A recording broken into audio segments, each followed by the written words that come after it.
Following developing news, the Biden administration is expected to announce that most Americans can get a booster shot for the Pfizer and Moderna vaccine.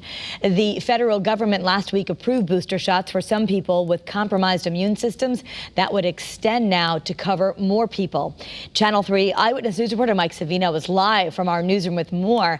And Mike, when these booster shots would actually become available for people here in Connecticut?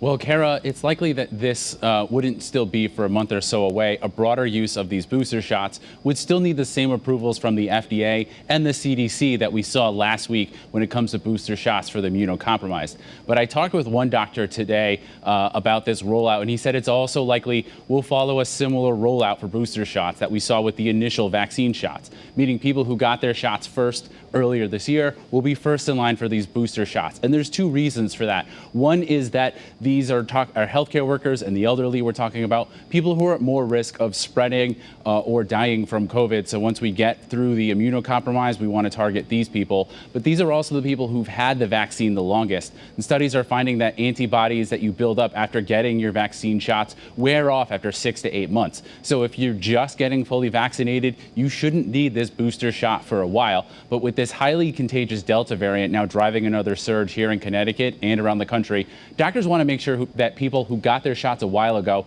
get those antibodies back up. Now, this is another dose of the same vaccine that you already got. So it's recommended that you get the same vaccine, whether that be Pfizer or Moderna, and you can expect the same side effects that you had before. We see this with most vaccines. As time goes on, some of the antibodies will begin to wane. And especially with the advent of new variants that are going around, especially the Delta, it's become necessary. Now, this is again for the mRNA vaccines, the Pfizer and the Moderna. Johnson & Johnson is still studying whether a booster shot for their vaccine is needed. We're also not sure yet if people who got the Johnson & Johnson can then get mRNA vaccines now.